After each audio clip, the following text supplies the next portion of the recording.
سبحانه وتعالى قد سمي الله قول التي تجادلك في زوجها صدق الله مولانا العلي. மேலான அல்லாஹுவின் நல்லடியார்களே, அல்லாஹு சுப்ஹானஹு வ தஆலா நமக்கு ஈமான் என்கின்ற உயர்ந்த பாக்கியத்தை தந்திருக்கின்றான்.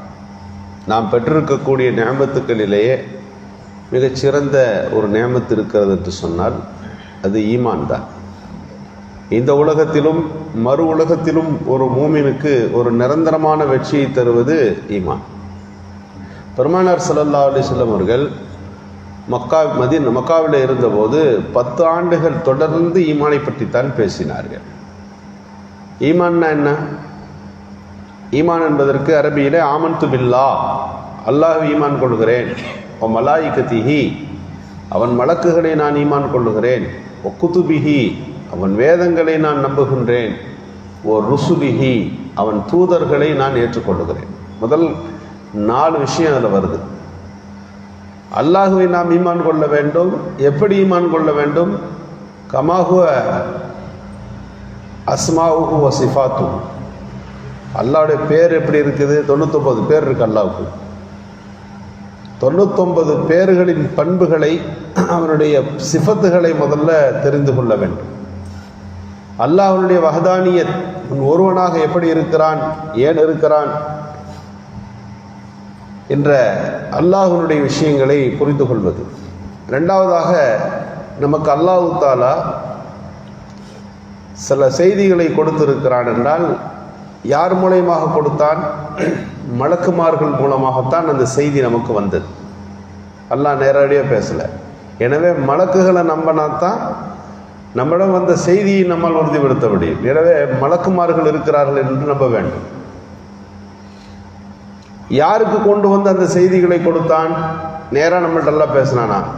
இல்லை, ரசூல்மார்களிடம்தான் அல்லாஹ் அந்த செய்திகளை கொடுத்தான்.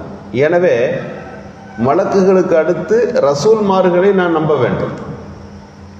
அந்த ரசூல்மார்களுக்கு எதன் வழியிலே அல்லாஹ் கொடுத்தான்? அல்லாஹ் பேசினான், அவர்கள் பேசியதை எழுதப்பட்டது, சொல்லப்பட்டது. அதற்கு பெயர் தான் கிதாபுகள் என்று நாம் சொல்லுகின்றோம். 4 வேதங்கள், இன்ஜில், ஜபூர், தௌராத், குர்ஆன். இதுவெல்லாம் வானத்திலிருந்து நமக்கு கிடைக்கப்பெற்ற வேதங்கள். நாம் பெற்றிருக்கின்ற வேதம் அல் குர்ஆன் ஷரீஃப். அது வஹியாக வந்தது. நபிகள் ஸல்லல்லாஹு அலைஹி வஸல்லம் அவர்கள் நமக்கு சொன்னபோது அது எழுதப்பட்டது.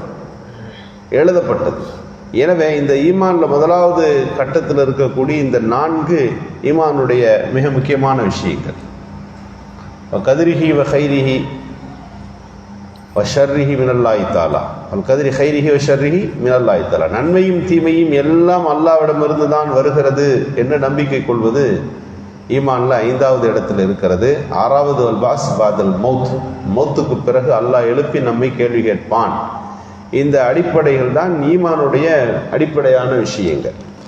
நபிகள் ஸல்லல்லாஹு அலைஹி வஸல்லம் அவர்கள் அல்லாஹுவை அறிமுகப்படுத்தி அல்லாஹுவை நம்புவதை பற்றிய விஷயங்களைத்தான் 10 ஆண்டுகள் தொடர்ந்து பேசினார்கள். எந்த அளவிற்கு அவர்கள் மாற்றப்பட்டார்கள் என்றால், எந்த அளவிற்கு அல்லாஹுவிற்கு அவர்களுக்கும் தொடர்பு வந்தது என்று ஹதீஸ்களிலே நாம் பார்க்கிறோம். ஹவுலா பின்த் ஸஅலபா என்ற ஒரு பெண் இருந்தார். அவருடைய கணவர் அவரை பார்த்து, நீ என் தாய்க்கு நிகரானவர், உன் முதுகு என் தாயின் முதுகை போல அப்படின்னு சொன்னார். லஹரிக்கி, உன் முதுகு லக்க லஹரி உம்மி, என் தாயின் முதுகை போல. இது அரபி வார்த்தை. ஆனால் இதுக்கு என்ன அர்த்தம்னா தலாக்குன்னு அர்த்தம். எப்படி ஒரு தாய் எப்படி இருக்கிறாரோ அது போல நீயும் எனக்கு இருக்கிறாய் என்று சொன்னால், தாய்க்குரிய அந்தஸ்தை வைத்து ஒரு மனைவியை பேசுகின்ற போது அவர் தலாக்காகி விடுவார்னு ஐயாமுல் ஜாஹிலியாவில் இருந்துச்சு.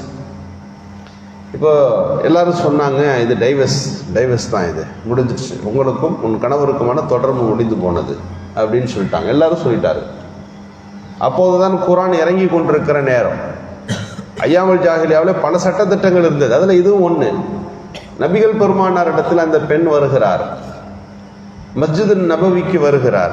ரசூலுல்லாஹ்ட்ட சத்தமே இல்லாமல் ரொம்ப தாழ்ந்த குரலில், இது மாதிரி நடந்துருச்சு வீட்டில், என் கணவர் இப்படி என்னை பார்த்து சொல்லிவிட்டார், நான் எல்லாத்துட்டையும் விசாரித்தேன், எல்லாரும் டைவர்ஸ்ன்னு சொல்லிட்டாங்க, இது டைவர்ஸ்ன்னு சொன்னா இது தலாக்கு தான் அப்படின்னு சொல்லிட்டாக்கா எனக்கு குழந்தைகள் இருக்கிறார்கள், 4-5 குழந்தைகள் இருக்கிறார்கள். அந்த குழந்தைகளுடைய வாழ்வாதாரத்திற்கு நான் என்ன செய்ய முடியும் என்று ரசூலுல்லாஹி ஸல்லல்லாஹு அலைஹி வஸல்லம் இடத்துல கேட்டபோது ரசூலுல்லாஹ் சொன்னாங்க, இதுவரை குர்ஆன்ல அல்லாஹ்விடமிருந்து இது குறித்து எந்த செய்தி எனக்கு வரலை, எனவே கடந்த கால சட்டத்தை தான் நாம் இப்போது அமல்படுத்துகிற மாதிரி வரும் என்று சொன்ன உடனே அந்த பெண்மணி கேட்டார், அல்லாஹ்விடமிருந்து இதுவரை செய்தி வரவில்லை, என் குறித்து நான் இப்போது உங்களிடத்தில் முறையிடுகிறேன், அல்லாஹ்விடமிருந்து பதில் வர வேண்டும், அதுவரை நான் இங்கிருந்து போக மாட்டேன். யார்கிட்ட பதில் வர வேண்டும்? அல்லாஹ்விடமிருந்து எனக்கு பதில் வர வேண்டும். இது சத்தமில்லாமல் ரசூலுல்லாஹ்ட்ட பேசிக் கொண்டிருக்கிறார்கள். அந்த ரப்பிடமிருந்து எனக்கு பதில் வராதவரை மஸ்ஜிது நபவியிலிருந்து நான் போவதில்லை, அல்லாஹ் என்னை குறித்து சொல்லணும், இது தலாக்கா இல்லையா, இப்படி தலாக் என்று சொல்லப்பட்டால் நான் அதிகமாக பாதிக்கப்படுவேன், ரப்பிடமிருந்து எனக்கு அறிவிப்பு வர வேண்டும் அப்படின்னு சொல்லிட்டு அந்த அம்மா உட்காந்துச்சு. நம்ம பேச்சு எங்கே கேட்கும்? ரசூலுல்லாஹி ஸல்லல்லாஹு அலைஹி வஸல்லம் இடத்துல பேசுகிறார்கள், அந்த பேச்சு பூமியோடு நின்றுச்சு. ஆனால் அந்த அம்மாவிற்கு நம்பிக்கை உண்டு, தன் பேச்சை அல்லாஹ் கேட்டான், அல்லாஹ் கேட்டுக்கொண்டிருக்கிறான், என்னை அல்லாஹ் பார்த்து கொண்டிருக்கிறான், அந்த ரப்பின் தொடர்போடு நான் இருக்கின்றேன், அல்லாஹ் எனக்கு பதில் கொடுப்பான். நபிகள் பெருமானாருக்கு ஜிப்ரைல் அலைஹிஸ்ஸலாம் வருகிறார்கள். 28வது ஜுஸுனுடைய 1வது வரி கது சமி அல்லாஹ், 28வது ஜுஸு கது சமி அல்லாஹ், அல்லாஹ் கேட்டு விட்டான். 1வது வார்த்தை எப்படித்தான் இருக்கு, கவுலல்லதி துஜாதிலுக ஃபீ ஸௌஜிஹா, தன் கணவன் சம்பந்தமாக நபியே உங்களிடத்தில் முறையிட்டாரே அந்த பெண்ணின் பேச்சை அல்லாஹ் முழுசா கேட்டான். அது தலாக்கா இல்லையான்னு அந்த அம்மா கேட்குது, அது தலாக்கா அல்ல அப்படின்னு குர்ஆன் வசனம் இறங்குச்சு. அது ஒரு சத்தியத்தை முறித்தால் எப்படி சில பேருக்கு தவறான வார்த்தை இப்படி சொல்லக்கூடாது, அது சொன்னால் அது தலாக்கு அல்ல, சில பரிகாரங்களை செய்ய வேண்டும் என்று சொல்லி அந்த 2 பேரும் சேர்ந்து வாழலாம் அப்படின்னு குர்ஆன் வசனம் இறங்கியது. ஒரு பெண்ணுக்காக வேண்டி ஒரு குர்ஆன் வசனம் ஒட்டுமொத்த உம்மத்திற்கும் லிஹார் சட்டம் இந்த உம்மத்துக்கு கிடையாது என்று சொல்ல வருகிறது. நாம் யோசிக்க வேண்டும், எந்த அளவிற்கு அல்லாஹோடு அவர்களுக்கு தொடர்பும் நெருக்கமும் இருந்திருந்தால் அல்லாஹோடமிருந்து தனிப்பட்ட முறையில் அந்த பெண் குறித்து குர்ஆன்ல வந்துச்சு. ஹஜ்ரத் உமர் ரலியல்லாஹு ஒரு தடவை ஆட்சி காலத்தில் நடந்து போய் கொண்டிருக்கிற போது ஒரு கிழவி ஒருத்தர் ஏதோ பேசி கொண்டிருந்தார். உமர் ரலியல்லாஹு ரொம்ப பவ்யமாக நின்று கேட்டுக்கொண்டே இருந்தார்கள். வந்த சஹாபிகள்லாம் பின்னாடி நின்றாங்க, இவ்வளவு நேரம் பேசிக்கிட்டு இருக்கிறாங்க, இந்த மூதாட்டிக்கு அப்படின்னு எஜுகேட்டட் என்ன கருத்தை ஹலீஃபாவை பார்த்து இவ்வளவு நேரம் பேசுகிற அளவுக்கு அந்த அம்மா யார், அவ்வளோ பெரிய ஆளாக என்றெல்லாம் நினைத்து கொண்டு இவங்க யாரு என்று கேட்டார்கள். அப்போது உமர் ரலியல்லாஹு சொன்னார்கள், யார் பேச்சை அல்லாஹ் கேட்டுவிட்டான், அவருக்கு சட்டம் சொன்னான் என்று சொன்னாரோ அந்த ஹவுலா பின்த் ஸஅலபா இந்த பெண் தான். அல்லாஹ்வே இவர் பேச்சை கேட்கும்போது இவர் பேச்சை இந்த உமர் நின்று கேட்கணுமா இல்லையா என்று ஹஜ்ரத் உமர் ரலியல்லாஹு சொன்னார்கள். இந்த அளவிற்கு ஒரு தனி மனிதனுக்கும் அல்லாஹ்விற்குமான தொடர்பை ஏற்படுத்துவது தான் நம்முடைய நோக்கங்களாக இருக்கிறது.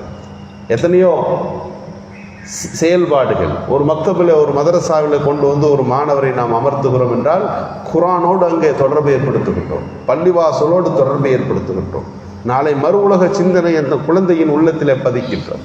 இப்போதெல்லாம் மதரசாக்கள் தொடங்கி கொண்டிருக்கிறது. சம்மர் லீவ் போன்ற இது போன்ற காலகட்டங்களிலே பல்வேறு விதமான பணிகளிலே நம்முடைய மாணாக்கர்கள் ஈடுபடுத்தப்பட வேண்டும். 2 மாதம் விட்டால் அது வெவ்வேறு மாதிரி ஆயிடும். நீங்கள் அல்லாஹ்வுடைய தொடர்பை பயிற்றுவிப்பதற்குத்தான் இது போன்றதொரு பள்ளிவாசல்களிலே நாமெல்லாம் கொண்டு வந்து அமர்த்தப்பட்டு ஈமானை பற்றிய இஸ்லாத்தை பற்றிய செய்திகளை கேட்பதற்காக நாம் தயாராகி கொண்டிருக்கிறோம். அல்லாஹ் நம்முடைய எண்ணங்களை கபூல் செய்ய வேண்டும். அவன் தொடர்பில் நாம் ஏற்படுகிற போது அல்லாஹ் நம்முடைய தொடர்பில் வருகிறான். நம்மை நோக்கி நீங்கள் நடந்து வந்தால் உங்களை நோக்கி நான் ஓடி வருகிறேன் என்று சொல்லுகின்றான். அந்த தொடர்புகளை ஏற்படுத்துகின்ற நல்ல தௌஃபீக்கை அல்லாஹ் நமக்கு நசீபாக்குவானாக. அஸ்ஸலாமு அலைக்கும்.